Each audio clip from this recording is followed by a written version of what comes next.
Bonjour à tous et bienvenue sur la tribune de Coruscant pour cette nouvelle vidéo de review dans laquelle on va parler du dernier épisode de The Bad Batch. Il s'agit de l'épisode 14 de la saison 2 qui s'intitule Tipping Point ou Point de non-retour.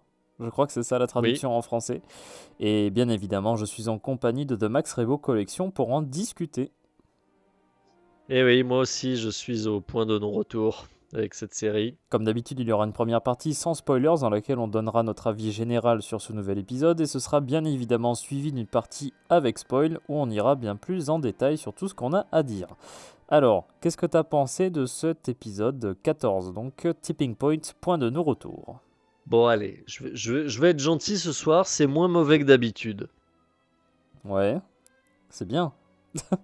C'est- Non, j'irai pas jusque-là non plus, hein. Ils décident de poursuivre l'intrigue qu'ils ont cherché à développer pendant 2 des 14 épisodes de la saison. Donc effectivement, c'est intéressant d'essayer de recoller les wagons, parce que justement, pour le coup, voilà, on fait revenir certains persos, on te file une intrigue qui a été, mais vraiment de façon ultra parcimonieuse, disséminée de toute la saison. Donc c'est bien que la saison 2 démarre enfin. Hmm. Donc voilà, ça va être plus intéressant à suivre. Bon, sauf quand la Bad Batch revient, bon, ça c'est. Voilà. Moi, voilà, je continue, je persiste ici en disant que c'est eux le problème de la série, ce Hmm. qui est un peu dommage. Mais voilà, c'est moins pire que d'habitude. Alors pour le coup, je l'ai bien apprécié cet épisode-là, dans le sens où on sent vraiment que c'est le final de saison qui commence à s'enclencher quand même, tu vois, enfin on arrive dans des choses qui sont plus concrètes. On avait quand même deux, trois pistes qui étaient mises en place par les épisodes précédents. Par exemple, tu vois, sur Wayland avec Hemlock, etc. Avec Hein. Crosshair, avec plein de choses comme ça qui, tu voyais clairement que ça allait s'ajouter pour donner le final de fin de saison. Je trouve quand même que cet épisode-là est assez efficace dans ce qu'il a raconté. Et c'est un de ceux, je trouve, qui te donne l'impression de vraiment suivre une vraie série. C'est peut-être un peu méchant de dire ça, mais dans le sens où on se repose sur d'anciens épisodes dans lesquels on a installé différents personnages, différentes situations. On reprend plus ou moins le Bad Batch aussi d'une certaine façon avec la situation de l'épisode précédent, qui pour le coup était pas forcément exceptionnel, mais qui installait un Ah non, cadre, voilà. non. Non, voilà, on est d'accord. Mais je trouve que vraiment, c'était un de ceux. Il fait partie de ces épisodes-là qui sont quand même écrits, en fait, déjà simplement, et qui s'inscrivent vraiment dans une volonté de raconter une histoire globale, etc.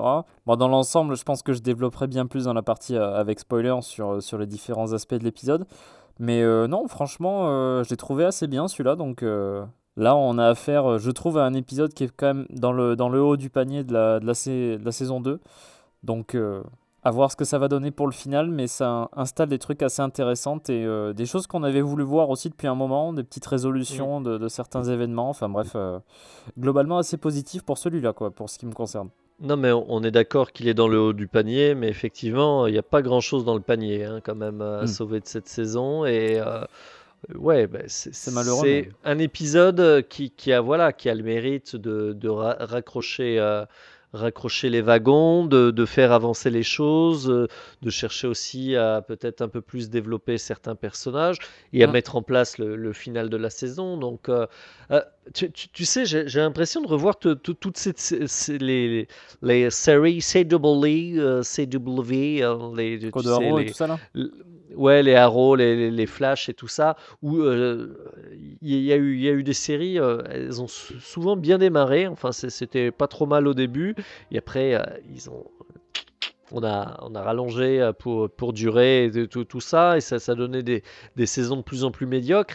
Et bah, c'est surtout que t'as après les épisodes mythologiques qui sont ceux qui sauvent un peu les meubles dans la série. Hmm. Et le problème, c'est que là, t'as beaucoup de remplissage pour deux, trois petits épisodes. Et voilà, tu sais que le final, ça va être généralement un épisode assez sympa. Et donc, allez, on récupère ce qu'on a semé par-ci, par-là. Mais Mais il y a peu de choses à récupérer en fait. Moi c'est ça qui. Hmm. Alors, celui-là est plaisant à regarder, efficace dans la façon dont il est mené. Mais effectivement, c'est pas un bon épisode qui sauvera cette saison, à mon sens. Je pense que vraiment on aurait pu se concentrer. Je sais pas pourquoi cette obsession en fait d'avoir voulu faire un nouveau 16 épisodes parce que bah c'était clairement pas Mm, la bonne formule même dans la saison 1. mm, mm, mm. Franchement, en 8 épisodes on aurait fait le tour quoi. Enfin je veux dire vraiment d'une façon Ah oui. beaucoup plus satisfaisante en prenant des fois parce que tu vois par exemple euh, l'épisode qui était consacré à Crosshair, tu vois par exemple un des Mm, derniers là. Il aurait mm, toute mm, sa mm. place, il aurait été très bien, par exemple aussi dans une saison un peu plus réduite, etc. Tu vois, pour enfin, je sais pas, la conception vraiment d'avoir fait une saison aussi longue, je trouve ça vraiment un des problèmes en tout cas de cette saison 2 dans un sens. Donc, Mais tu vois, ou même la partie sur Crosshair, un peu comme dans la saison 1, où tu avais beaucoup d'épisodes qui étaient construits en miroir entre la Bad Batch et Crosshair, mhm. la Bad Batch et l'Empire. Là, plutôt que des intrigues qui servaient pas à grand-chose, revoir effectivement au niveau de l'architecture des épisodes et l'intrigue de l'épisode, l'avant-poste sur Crosshair, bah, ça a peut-être bien passé, pas dans un épisode complet, mais tu vois un peu en miroir d'autres événements. Hmm. Donc, euh, peut-être raccourcir certaines choses de l'épisode qui était quand même assez caricatural sur des points avec le méchant qui est vraiment méchant. Euh, et voilà, faire des trucs de façon plus efficace et moins un gros trait. Hmm. Parce que, effectivement, c'est les développements et les trucs étaient faits au forceps. Et donc là, voilà, on a un épisode plus plaisant à suivre. Et, euh, et je pense qu'il est plus plaisant à suivre parce qu'en fait, tout simplement, il a des choses à raconter, Ouais. quoi. Et les rares épisodes qui, durant cette saison, ont été bien, c'est que c'était des épisodes qui donnaient pas le sentiment d'avoir été écrits pour voilà, compléter une grille de cet Ah oui, non, bien épisode. sûr. Et le problème, c'est que ils ont été nombreux comme ça, mais que voilà, là, il avait la volonté de vraiment raconter quelque chose Il y a un qui, propos, en ouais. plus, Hmm. était intéressant pour un fan de Star Wars. Alors, faut pas le nier, hein, il y a quelques facilités, l'écriture, etc. Enfin, mais je trouve que quand même, globalement, il y a relativement peu de points négatifs dans cet épisode, je trouve, à relever. Après, on ira plus en détail, je pense, sur ton appréciation de l'épisode dans la partie avec spoil, mais j'ai du mal à en trouver vraiment des gros points négatifs, parce que je trouve, par exemple, que sur les épisodes précédents, il y avait bien plus de choses à remarquer négativement, tu vois.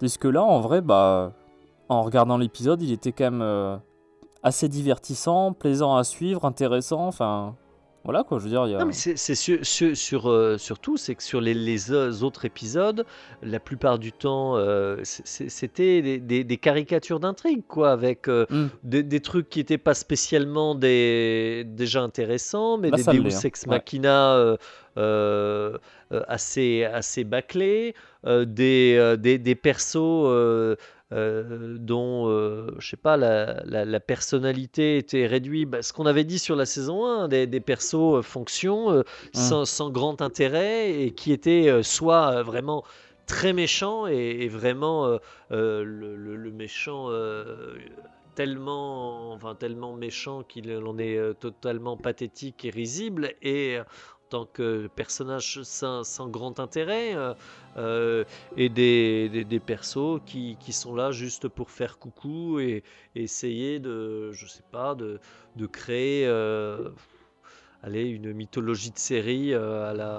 à la va-vite, quoi, avec, bah tiens, on a déjà vu ce perso, ouais, d'accord, on l'a déjà vu, mais il servait à rien dans l'épisode dans lequel on l'a vu, et là non plus, il sert pas à grand-chose, quoi. Hmm. C'est sûr. Donc là, effectivement, voilà, on a un épisode qui raccroche les wagons et où il se passe des choses intéressantes, donc c'est presque un plaisir de suivre cette série, enfin de suivre cet épisode du moins. Alors du coup, je pense que ça va être un peu compliqué d'en dire plus dans une partie sans spoilers. À partir de maintenant, on va donc commencer la partie avec spoil. Donc là, c'est pour ceux qui ont déjà vu l'épisode ou ceux qui n'ont pas grand-chose à faire d'être spoilés. Alors, il y a plein d'intrigues quand même dans cet épisode-là quand on y pense. Il y a Mm. toute l'intrigue autour de Echo et la mission qu'il a justement pour aller sauver d'autres clones. Il y a toute une intrigue autour de Crosshair aussi, qui est de retour dans cet Mm. épisode. Il y a aussi le Bad Batch qui est en lien, alors plus ou moins avec Echo dans l'intrigue. Donc il y a Oui, quand il y a même. une partie qui sert à rien, Ah effectivement. non, c'est pas que ça sert à rien quand même, on va y revenir.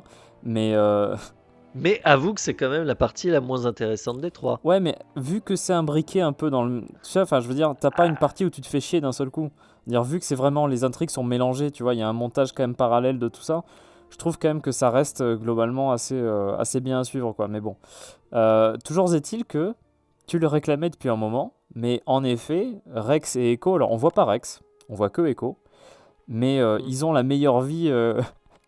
10 fois plus intéressante que le Bad Batch et au moins Mais en 2 oui, minutes t'as tout compris, hein. C'est des trucs exceptionnels ce en qu'ils 2 vivent, hein. minutes, eux, ils vivent des aventures intéressantes, Ah, quoi. c'est incroyable, Alors, hein. par contre, L'ouverture est sincèrement, ah ouais, l'ouverture est très chouette. C'est ouais, une des parties les plus intéressantes de l'épisode. Par contre, alors moi, je suis persuadé que ce n'est pas Echo, hein. il a changé, c'est plus le même.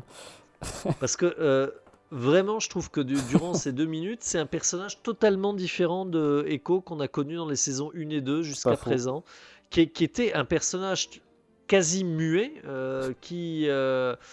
muet sans charisme, qui était là uniquement pour, je sais pas, voilà, discuter avec un droïde ou craquer un ordinateur. Enfin, Ah, il servait à que dalle, hein. Mm.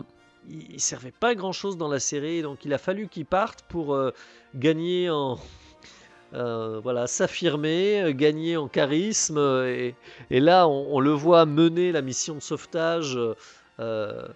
Mais c'est pour ça, tu vois, j'ai bugué, je dis attends, c'est lui qui parle, c'est lui qui mène Ouais, le c'est truc. Echo, ouais, Enfin, ouais, ouais. ah oui, d'accord, donc Ça lui a fait du bien. effectivement, mais c'est ça. Comme quoi, Echo, il s'est épanoui dans une autre série, en fait. Bon, une série qu'on n'a pas vue, mais qui devait être chouette. Entre guillemets, l'extrait qu'on en a est quand même assez cool, hein, parce que ça raccroche les wagons, on va dire, avec la saison 1, puisqu'on retrouve Hauser, le fameux C'est Ballast. ça, Enfin, c'est ça. Pour les fans de Hasbro, ils comprendront. voilà, c'est ça. Du coup, on savait pas ce qui s'était passé avec ce clone-là en particulier. C'était sur Ryloth, de mémoire. Et Ouais. on savait pas trop ce qui s'était passé. C'était une espèce de petite mutinerie qui s'était passée sur la planète. Et ben, on se rend compte qu'il a été emprisonné. Alors, c'est en plus sur Balmorra, il y a une planète qui est name drop vers le début de l'épisode. Il a été emprisonné par l'Empire pour mutinerie, pour ne pas avoir obéi aux ordres impériaux. Et il allait se faire envoyer sur Wayland, au Mont Tantis. Donc, on y reviendra un petit peu plus tard. C'est un des points importants en plus de l'épisode. Content de savoir ce qui s'est passé avec Hauser. Et ça tombe bien pour lui quand même qu'il y ait l'équipe de sauvetage de Echo qui passe par là. Puisque alors là, la scène est quand même assez cool, hein. Leur vaisseau, le dogfight avec, ouais, non, mais c'est avec les V-Wings. c'est ça. Même la C'est une petite scène capsule rythmée. c'est de déploiement. C'est cool, ouais. C'est incroyable, hein, ce qu'ils font. Tu te dis, mais. Non, et eux, on voit que c'est une vraie équipe d'experts, quoi, hein. Ils rentrent, enfin, Ah, il y a Grégor avec lui, on est d'accord, hein. c'est ça. Et tu vois que, en fait, que quand tu as une mission commando qui n'est pas guidée par une gosse de 10 ans, bah, ils bossent bien, quoi. C'est ça. Et du coup, l'intérêt aussi de ce passage-là, c'est que alors les impériaux suppriment les données. D'ailleurs, il y a un impérial qui se Ouais. tue exactement de la même façon que dans le chapitre 13 de Mando, et ce qu'on avait vu aussi avec, je crois que c'était le clone assassin au début de la saison. Oui. Ouais. Ils suppriment les données du vaisseau, sauf que, La dent avec électrochoc. c'est ça, ils suppriment du coup les données du vaisseau, sauf qu'Echo réussit à en récupérer une partie. Ça va être un des points importants justement de l'épisode. Il sauve les clones et justement les données sont encryptées par les impériaux et il va faire appel à Tech. C'est comme ça qu'on fait le lien avec le Bad Batch plus tard. Alors tu vois, moi j'ai eu un doute, hein. Je me demandais si en fait c'était pas vers Omega qui voulait aller, hein, Non, parce que vu que c'est elle qui sait tout faire, non, bah, moi, attends, ça j'avoue se j'ai trouve- pensé à Tech Oh, mais direct, c'est du hein. Camino 1. Mais non, c'est pas du Camino, c'est un système impérial. Un système impérial, peut-être qu'il y avait des données Non, non, non, Camino N non, non, dedans, non, on non. sait pas, hein. Par contre, peut-être abordons Crosshair. Oui, bah oui, l'autre partie intéressante. Bah, Crosshair, il est prisonnier sur le mont Antis. C'est ça. On retrouve M-Log On d'ailleurs, fait le des- grand méchant. de la fin de saison 2. C'est ça, le nouveau grand méchant qui fait des expériences sur lui, qui essaye de le briser pour obtenir l'adresse Là, de la Bad Batch. c'est ça. D'ailleurs, Parce qu'il veut Omega. ah bah oui. Alors, en plus, Waouh. Crosshair, comment dire, il essaye de la jouer fine avec Crosshair, mais il pige tout de suite en fait qu'il veut chercher Omega. Donc ça marchera pas, et Crosshair se refuse justement à donner toute information. Il y a la scientifique qui est avec lui, qui a pas l'air très très ravi du traitement réservé à Crosshair d'ailleurs, hein.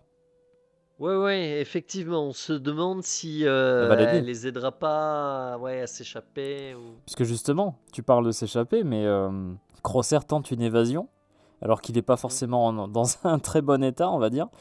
Et Ah oui, tu le remarques d'ailleurs parce qu'il tire pas très bien. Enfin, un peu moins bien que d'habitude. Et c'est ça. son évasion est un échec un peu cuisant.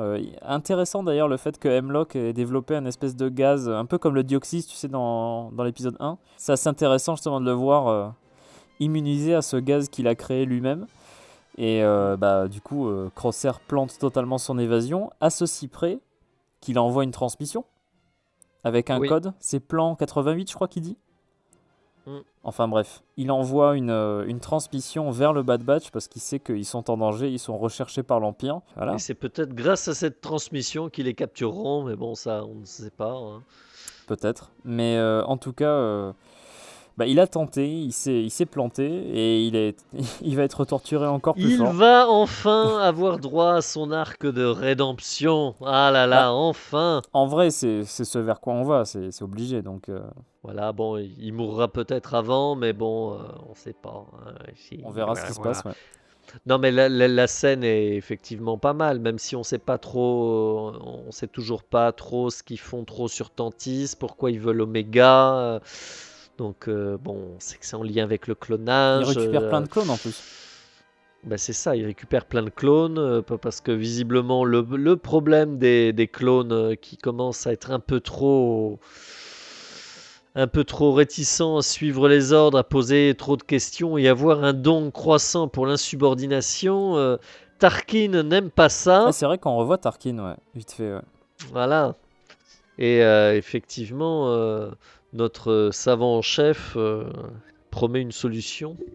Mm. Enfin, lui sait comment gérer ce problème. Enfin, moi, ce que j'aime bien aussi, c'est qu'on voit des TK Troopers, on voit des Ah commandos. ouais. Et là encore, comme la partie avec Echo, c'est rythmé, c'est haletant. Donc voilà, bon, j'allais dire, c'est le minimum qu'on attend dans une série d'animation. On Mm. s'emmerde pas, quoi. Je m'attendais, j'ai eu peur qu'il s'échappe vraiment pendant l'épisode. Je me suis dit, ce serait un peu facile quand même.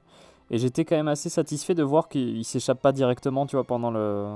Bah, surtout qu'après, on aurait pu faire une épisode 4, quoi, dans Ouais, le sens où il s'échappe, mais en fait, on le laisse s'échapper pourquoi pas. pour voir s'il ne rejoint pas la Clone Force 99. En vrai, ça aurait été un plan pas si con que ça, hein. D'ailleurs, Tarkin mentionne le nom d'un prochain épisode, The Summit, Mm. le sommet. Apparemment, il va y avoir un truc assez important qui va se dérouler au sein de l'Empire par rapport à tous les plans de Hemlock et de Tarkin. Donc, à voir. Ça va être le final de la saison. Et justement, Wayland va être un peu comment dire, le centre des attentions d'un peu de tout le monde, puisque grâce aux données récupérées par Echo, qui va sur Mm. Pabu, du coup, pour retrouver le Bad Batch. Ah là là, les grands moments. Non, Omega qui passe son permis, effectivement, elle bah, a déjà la ça a vingtaine. le mérite d'être drôle un peu Aïe, quand aïe, même. aïe. Enfin, moi je trouvais marrante Non. cette scène en vrai. Non, mais ceci dit, c'est un moyen aussi, je sais pas si ça servira pour la suite, mais elle sait piloter le maraudeur quand même. Elle fait des manœuvres un peu. Mais elle Voilà. sait tout faire, c'est ça le problème. Elle a 10 ans, bordel. C'est peut-être un clone, mais bon, il faut arrêter de nous prendre quand même pour des jambons. Echo débarque avec les données qu'il a récupérées sur le vaisseau impérial. Sur un Gozanti d'ailleurs, Et on a oublié de le dire, mais j'adore ce vaisseau et il est très bien. revoit un Venator en passant vite fait. Waouh. Ça, c'est incroyable. Et du coup, Tech parvient à décrypter, parce que c'est vraiment un expert du codage, etc. Enfin bref, Mm, il parvient à décrypter le peu de données impériales qu'il a. Il mm, comprend, grâce aux données des anciens transports apparemment, des anciens mm. trajets, que Crosshair se trouve sur Wayland, d'une part, et que justement Wayland est la destination de ces transports-là qui amènent des prisonniers clones. Donc toute la question se pose, est-ce que le Bad Batch va rester sur Pabu? Est-ce qu'ils vont décider d'intervenir là-dedans? Va y avoir un truc par rapport à Crosshair? Ils reçoivent justement la transmission, ils comprennent que c'est lui. Donc, il y a aussi le petit échange intéressant entre Echo et Hunter. Ouais. On voit effectivement deux philosophies qui s'affrontent, et qui légitiment le départ d'Echo, lui qui veut participer à cette lutte parce qu'il faut aider leur frère, et Hunter il pense pas que ce qui soit est fataliste et de toute façon c'est perdu d'avance, quoi. C'est pas notre guerre. Mais j'aime bien la réflexion d'Echo dans un sens, mais ouais, ok, on peut pas gagner contre l'Empire, mais on peut au moins s'entraider entre clones, tu vois. Il a quand même une réflexion un peu plus intéressante et un peu plus dans l'action que Hunter, qui est...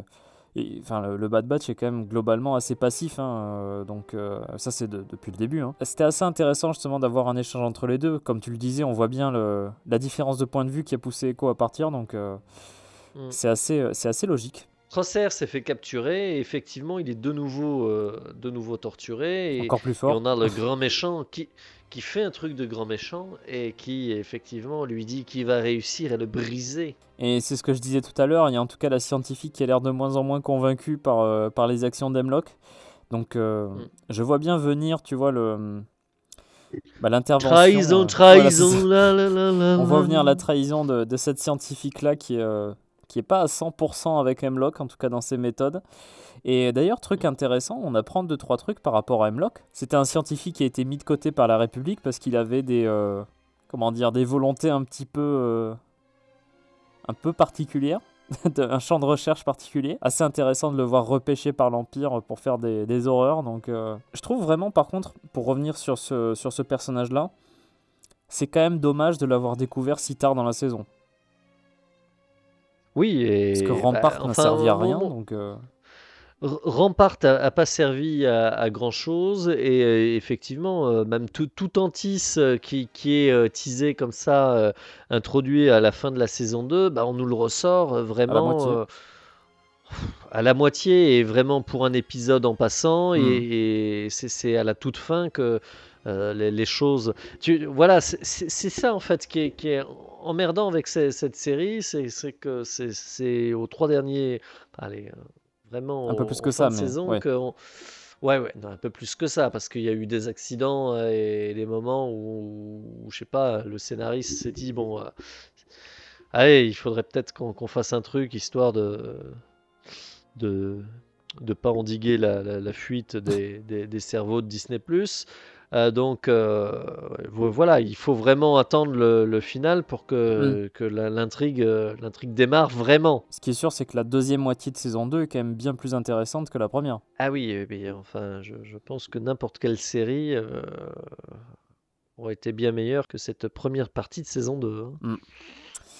C'était vraiment en termes là, je dois dire que déjà que la saison 1 était faiblarde. Là, cette deuxième saison, la première partie était pas intéressante. Hein. Je sais pas ce que t'en penses, mais je trouve que cet épisode-là quand même pose bien les bases pour le double épisode final qu'on aura la semaine prochaine. Ah, oui. Donc j'ai quand même hâte de voir ce que ça va donner, puisque les épisodes finaux étaient quand même assez sympas dans leur ensemble. Je me souviens du final de la saison 1 qui était quand même assez cool. Donc, où la première partie avait été mieux que la deuxième. Oui, parce que c'est vrai que c'était un peu péripétie. Alors là, au moins, ce qui va être mieux, c'est qu'il me semble me souvenir que pour la saison 1, il y avait eu l'épisode 15 et 16 séparés d'une semaine. Hein. Là, on va voir au moins les deux d'un coup. Donc c'est comme si on avait un seul gros épisode. Donc je pense que ce côté, tu vois, péripétie exclusive, si jamais c'est un peu conçu de la même façon que le final de la saison 1, ce sera peut-être un peu moins saillant comme problème. Tu vois, donc... à voir, mais j'ai quand même hâte de voir ce que ça va donner, puisque Wayland, Tantis, Hemlock, le Bad Batch, Echo, Crosshair, toutes ces intrigues-là qui se rejoignent. On revoit, alors son nom m'échappe, mais on revoit même la sénatrice qu'on avait rencontrée Ouais, dans un autre épisode, on voit qu'il y a quand même là une volonté pour cette fin de saison voilà, de réunir les éléments clés De faire une et de histoire, faire simplement. que, ben, c'est ça, de dire, bon, allez, tous les épisodes n'ont pas servi à rien, donc on Hmm. reconvoque les 2-3 épisodes qui avaient des choses à proposer pour les lier au final. Mais effectivement, sur une saison entière, c'était pas lourd. Enfin, voilà.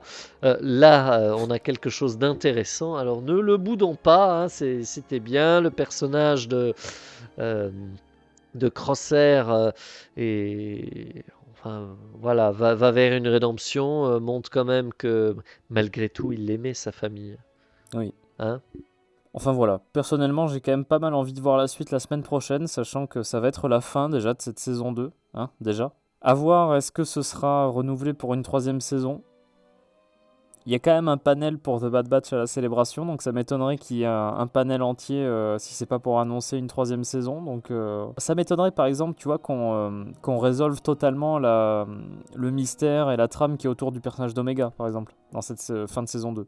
Donc il y a 2-3 trucs, 2-3 zones d'ombre qu'on connaît pas encore. Alors, si c'est pour repartir sur une troisième saison de 16 épisodes avec les 2 tiers qui sont pas Ouais. exceptionnels, enfin bref. Il pourrait nous faire une saison 3 à la John Wick avec Sid qui veut se venger parce qu'ils ont Eh, on n'a pas reparlé de Sid tué en son vrai, hein. chien. Pas tant que ça. Elle est Pas mentionnée tant que vite ça, fait, mais hein. Elle est, ouais, sur un malentendu comme ça. Mais d'ailleurs, je me suis demandé si, enfin, on pourrait presque croire que Echo est passé d'abord chez Sid parce qu'il pour. dit qu'il s'attendait à aller voir là-bas, ouais. Bah ouais. Bah, et sincèrement, avec Crosshair qui. Alors, je me dis en fait, Crosshair, comment. Bon, à part via éventuellement le signal qu'il a envoyé et qui pourrait être piraté ou enfin Hmm.